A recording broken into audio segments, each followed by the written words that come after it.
क्या आपने कभी सोचा है कि साइंस जैसे सॉलिड प्रूफ के बावजूद लोगों को क्लाइमेट चेंज, स्मोकिंग और पोल्यूशन के डेंजर्स पर डाउट क्यों होता है? क्यों इंडस्ट्री वाले और कुछ पावरफुल लोग हमेशा साइंटिफिक फैक्ट्स को फेक डिबेट बनाकर पेश करते हैं? क्यों सच को झूठ और झूठ को सच बनाने की पूरी कोशिश होती है? आज हम बात करेंगे उन टैक्टिक्स की जो साइंस को डाउट में डालकर पब्लिक परसेप्शन को मैनिपुलेट करते हैं। चाहे ग्लोबल वार्मिंग हो, ओजोन डिप्लीशन या स्मोकिंग के हेल्थ रिस्क, कुछ साइंटिस्ट और इंडस्ट्रीज ने जानबूझकर सच को ट्विस्ट किया और फेक एक्सपर्ट्स को रियल साइंटिस्ट्स के बराबर दिखाया। सब कुछ इसलिए ताकि इंडस्ट्री की पावर बनी रहे और रेगुलेशन से बच सके। ये कहानी है डाउट को वेपन बनाने की, जिसमें साइंस को कंफ्यूज करके पब्लिक को असलियत से दूर रखा गया। तो चलिए सच और प्रोपेगेंडा के इस खेल की असली तस्वीर देखते हैं। मेरा नाम है रोहित और आप सुन रहे हैं सिलेबस विद रोहित। एक साइंटिस्ट थे जो शांत, सिंपल और काफी डेडिकेटेड थे। नाम था बेन सेंटर।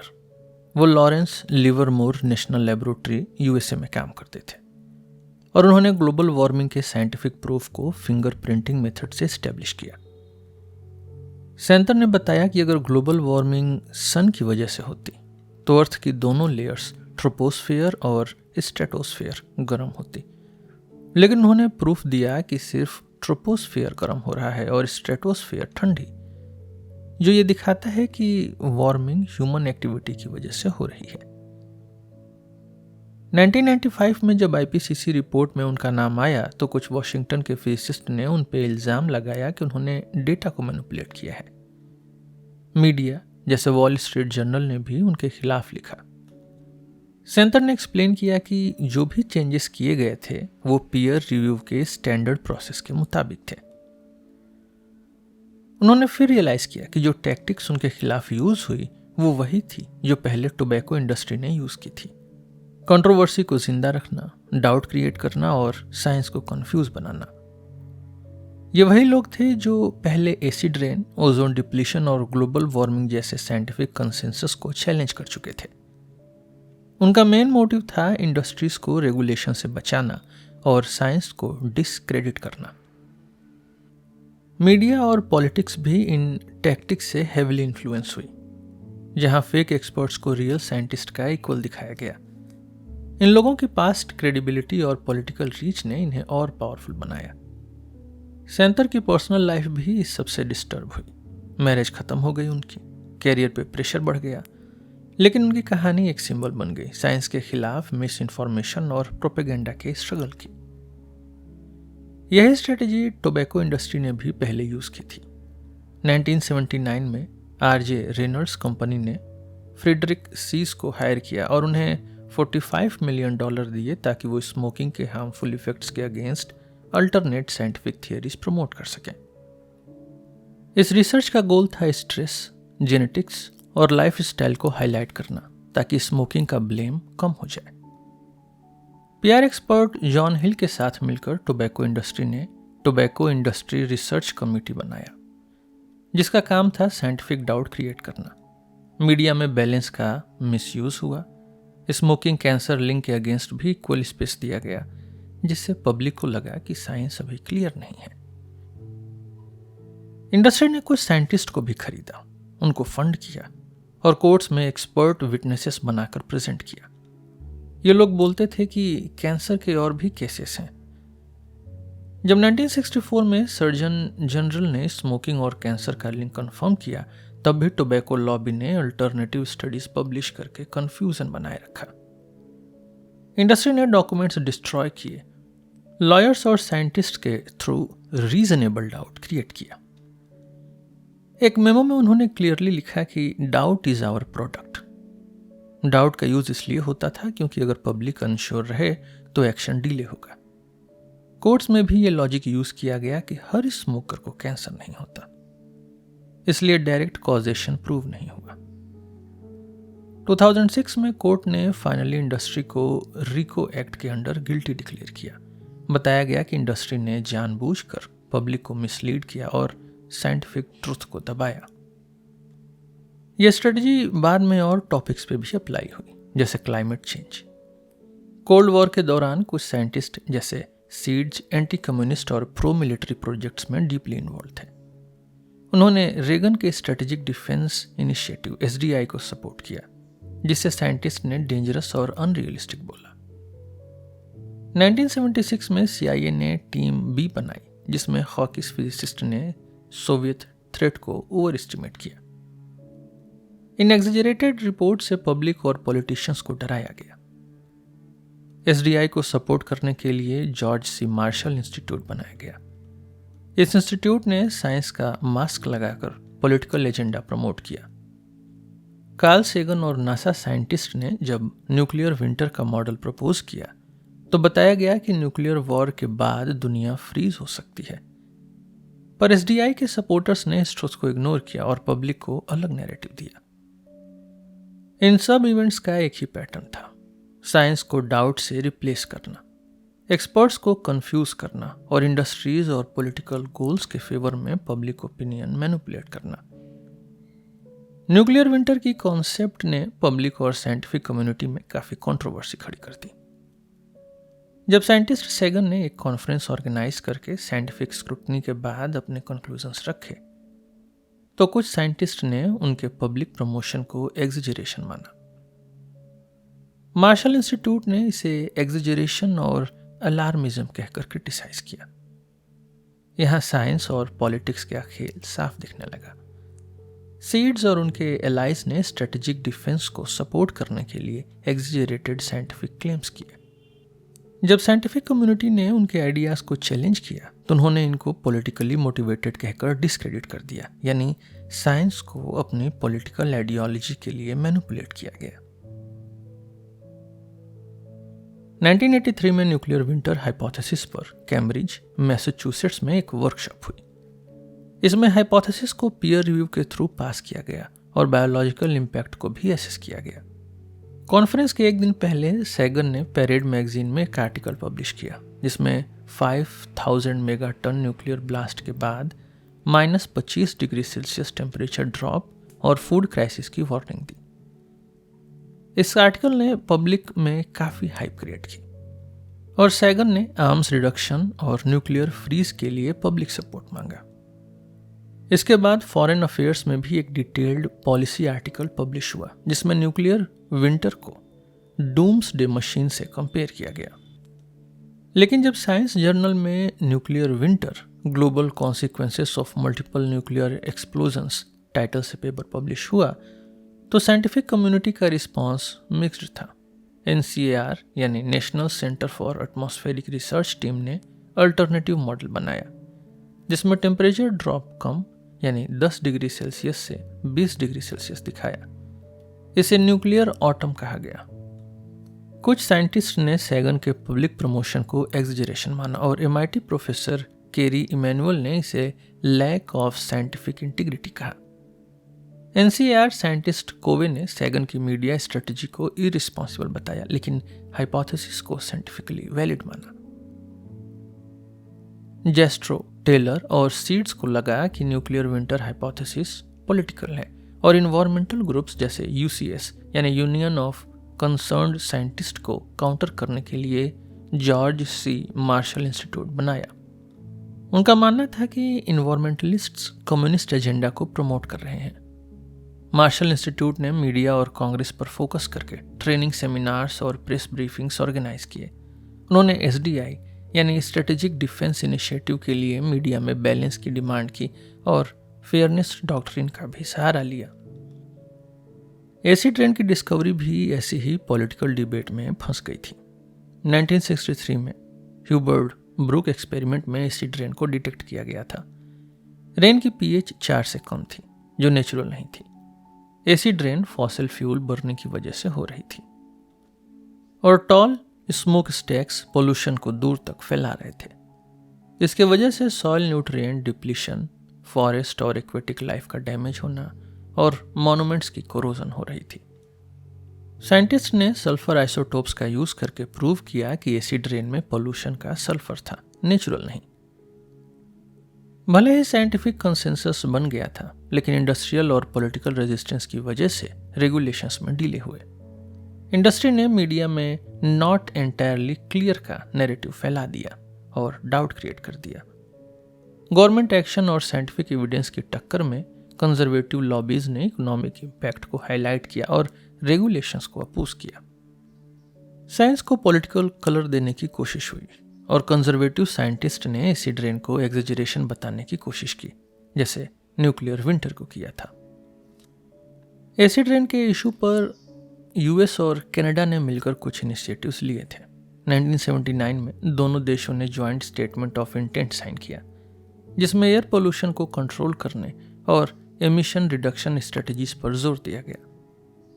कार्टर एडमिनिस्ट्रेशन ने इस प्रॉब्लम को सीरियसली लिया और 1980 में एसिड प्रेसिपिटेशन एक्ट के through national acid precipitation assessment program यानी NAPAP इस्टेब्लिश किया। इस प्रोग्राम का एम था एसिड रेन के इन्वायरमेंटल और हेल्थ इफेक्ट्स पर रिसर्च और असेसमेंट करना। उस वक्त ऑप्टिमिज्म था कि एसिड रेन के खिलाफ ग्लोबल और बायलैटरल एफर्ट्स किए जाएंगे, लेकिन रीगन एडमिनिस्ट्रेशन के आते ही सिनेरियो बदल गया। रीगन ने पावर संभालते ही रेगुलेशंस और गवर्नमेंट इंटरवेंशंस को कम करने का एजेंडा अपनाया। एसिड रेन के इशू पर साइंटिफिक कम्युनिटी और एडमिनिस्ट्रेशन के बीच क्लैश शुरू हो गया। रीगन एडमिनिस्ट्रेशन को एसिड रेन के साइंस पर शक था और उन्होंने एक्शन लेने से पहले और साइंटिफिक एविडेंस की डिमांड की। रीगन एडमिनिस्ट्रेशन ने साइंटिफिक कंसेंसस के अगेंस्ट स्टैंस लेकर डाउट मॉन्गरिंग स्ट्रेटजी अपनाई। ऑफिशियल स्टैंस था कि we don't know what's causing acid rain, जबकि साइंटिफिक कम्युनिटी ने एसिड रेन और SO2 के बीच लिंक स्टैब्लिश कर दिया था। एसिड रेन डिबेट में रीगन एडमिनिस्ट्रेशन ने साइंटिफिक एविडेंस को मैनिपुलेट करके एमिशंस कंट्रोल को डिले किया, जिससे पब्लिक परसेप्शन और पॉलिसी मेकिंग पर नेगेटिव इम्पैक्ट पड़ा। यह स्ट्रेटजी बाद में इन्वायरमेंटल इश्यूज में भी दिखाई दी, जिसमें साइंटिफिक फैक्ट्स को पॉलिटिकल नैरेटिव से रिप्लेस कर दिया गया। इसके बाद NOx और ओजोन डिप्लीशन पर भी डिस्कशंस चली। हैरोल्ड जॉन्स्टन ने सुपरसोनिक प्लेन्स के जेट इंजन्स के NOx एमिशंस पर रिसर्च किया। उनके कैलकुलेशन ने दिखाया कि NOx स्ट्रेटोस्फेरिक ओजोन को 10 से 90% तक खत्म कर सकता है, लेकिन इनिशियली साइंटिस्ट ने इसको लाइटली लिया।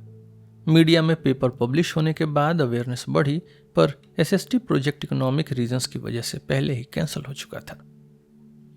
नासा साइंटिस्ट ने स्पेस शटल को क्लोरीन बेस्ड प्रोपेलेंट पर रिसर्च किया और क्लोरीन को ओजोन डिप्लीशन का मेजर फैक्टर माना।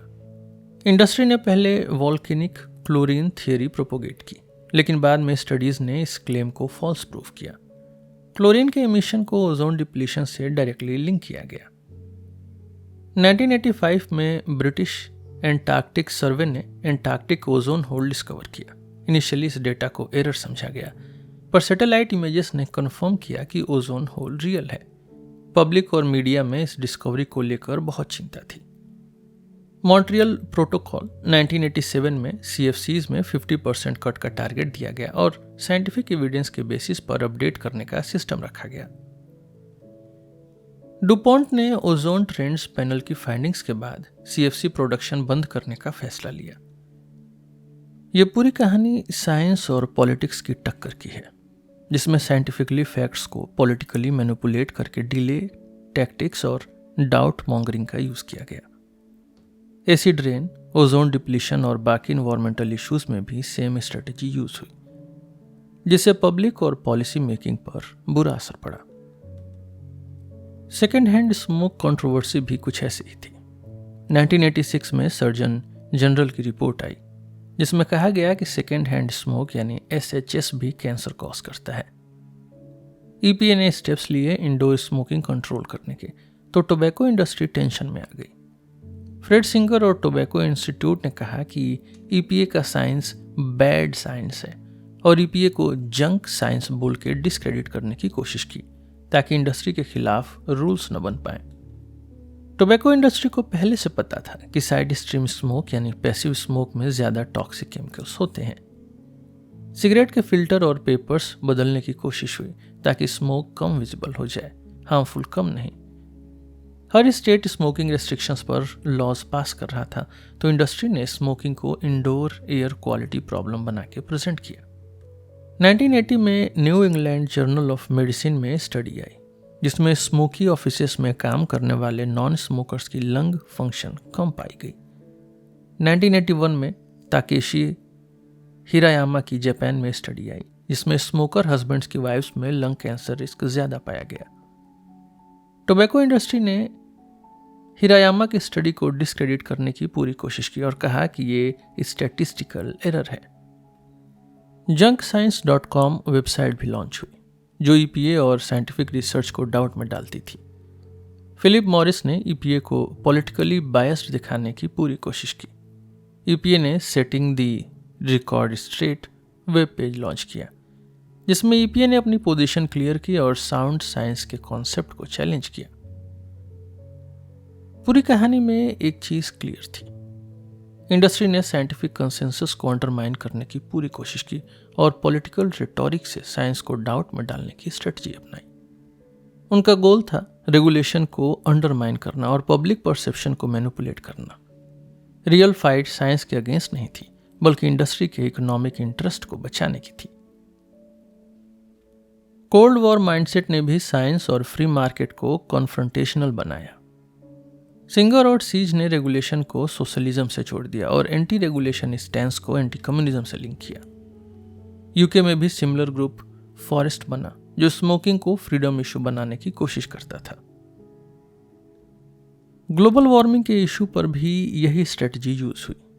CO2 को ग्रीन हाउस गैस के रूप में एक्सेप्ट करने के बावजूद इंडस्ट्री ने नेगेटिव फीडबैक और ओशन हीट सिंक जैसे आर्गुमेंट से डिले क्रिएट करने की कोशिश की। ओशन के हीट एब्जॉर्ब करने की एबिलिटी को एक्सक्यूज बनाया गया, पर जब तक इफेक्ट दिखेगा डैमेज हो चुका होगा। 1988 में नासा साइंटिस्ट जेम्स हेंसन ने सीनेट हियरिंग में कहा कि ग्लोबल वार्मिंग शुरू हो चुकी है। उन्होंने अपनी रिसर्च और मॉडल्स के थ्रू बताया कि अगले 20 साल में टेम्परेचर रिकॉर्ड हाई होगा।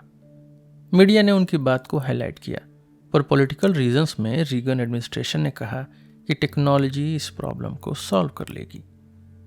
ग्लोबल वार्मिंग डिनायल कैंपेन 1989 से ऑर्गेनाइज तरीके से शुरू हुई। इकोनॉमिस्ट और पॉलिसी मेकर्स ने कहा कि क्लाइमेट चेंज नेचुरल है और एडेप्टेशन के जरिए इसको मैनेज किया जा सकता है। इकोनॉमिस्ट ने लॉजिक दिया कि फ्यूचर में सॉल्यूशंस मिल जाएंगे, इसलिए अभी टेंशन लेने की जरूरत नहीं है।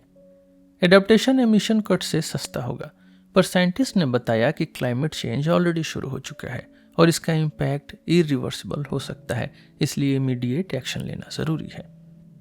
इंडस्ट्री ने एक आर्टिकल पब्लिश करवाया जिसमें वार्मिंग को लेस देन 1 डिग्री बताया। मार्शल इंस्टीट्यूट ने सन स्पॉट थियरी को भी पॉपुलर बनाने की कोशिश की। उन्होंने कहा कि सोलर साइकिल्स ही वार्मिंग का रीजन है और CO2 नहीं। IPCC ने इस क्लेम को रिजेक्ट कर दिया और कहा कि सोलर वेरिएबिलिटी का इम्पैक्ट CO2 के इम्पैक्ट के सामने बहुत छोटा है। मीडिया बायस क्लाइमेट चेंज डिबेट में एक बड़ी प्रॉब्लम थी। फेयरनेस डॉक्ट्रिन के चक्कर में मीडिया को स्केप्टिक्स के व्यूज को भी इक्वल स्पेस देना पड़ा। जर्नलिस्ट पर प्रेशर था कि वो स्केप्टिक्स को भी इंक्लूड करें, पर सच ये है कि साइंस में कंसेंसस के बाद डिबेट नहीं बची थी। पॉलिटिशियंस ने भी इस बायस को अपने फेवर में यूज किया। क्लाइमेट चेंज डिनायल एक सिस्टमेटिक पॉलिटिकल कैंपेन थी जिसमें साइंस को डाउट बना के प्रेजेंट किया गया। मीडिया ने इस स्ट्रेटजी को एम्पलीफाई किया। लेसन यह है कि पब्लिक परसेप्शन को मैनिपुलेट करने में मीडिया और पॉलिटिकल नैरेटिव्स का बड़ा रोल होता है। साइंटिफिक कंसेंसस के बाद भी अगर डिबेट दिखाया जाए तो पॉलिसी में डिले होना तय है। रेचल कार्सन ने DDT के खिलाफ लिखा था और उन्होंने इन्वायरमेंटल डैमेज को हाईलाइट किया। प्रेसिडेंट्स साइंस एडवाइजरी कमेटी ने भी DDT के खिलाफ एक्शन रिकमेंड किया था क्योंकि रीजनेबल डाउट पॉलिसी बनाने के लिए काफी था।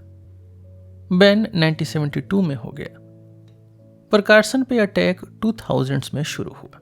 क्रिटिक्स ने कार्सन को मलेरिया डेथ्स के लिए जिम्मेदार बताया।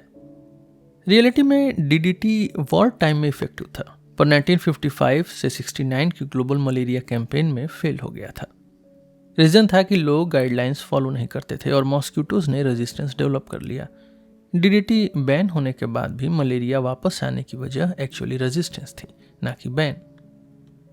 DDT को बैन इसलिए किया गया क्योंकि ये फूड चेन में चढ़ जाता था और बर्ड्स, फिश और इंसेक्ट्स को मार रहा था। हेल्थ इम्पैक्ट्स जैसे लो बर्थ वेट और कैंसर रिस्क भी अब प्रूवन है। लेकिन प्रोपेगेंडा मशीन ने रेचल कार्सन को जेनोसाइड का जिम्मेदार बताने की पूरी कोशिश की। फ्री मार्केट फंडामेंटलिज्म एक ऐसी सोच थी जिसमें फ्री मार्केट को ही इकलौता रास्ता माना गया। पर डाउट करने वाले साइंटिस्ट और इकोनॉमिस्ट ये नहीं मान रहे थे। उनका मानना था कि इकोनॉमिक फ्रीडम का मतलब सिविक फ्रीडम है। मार्केट फेलियर्स जैसे पोल्यूशन को इन्होंने इग्नोर किया और कहा कि गवर्नमेंट इंटरवेंशन जरूरी नहीं है। फ्री मार्केट परफेक्ट नहीं है, ये कभी कभी फेल भी करता है, जैसे ग्रेट डिप्रेशन और फाइनेंशियल क्राइसिस में देखा गया। मार्केट्स जब अनरेगुलेटेड होते हैं तो कभी कभी सोसाइटी को नुकसान होता है। परफेक्ट इंफॉर्मेशन थियरी भी फ्लॉड है। ये एज्यूम करता है कि पब्लिक के पास सही इंफॉर्मेशन होती है, पर इन केस में इन्होंने पॉलिटिकल प्रोपेगेंडा फैलाकर पब्लिक को गलत इंफॉर्मेशन दी। इनके सोचने का तरीका ये था कि अगर इन्वायरमेंटल इश्यूज को एक्सेप्ट किए तो मार्केट फ्रीडम खत्म हो जाएगी। कोल्ड वॉर मेंटेलिटी को इन्होंने इन्वायरमेंटलिज्म के साथ चिपका दिया। साइंस का काम ट्रूथ दिखाना है, परफेक्ट प्रूफ देना नहीं।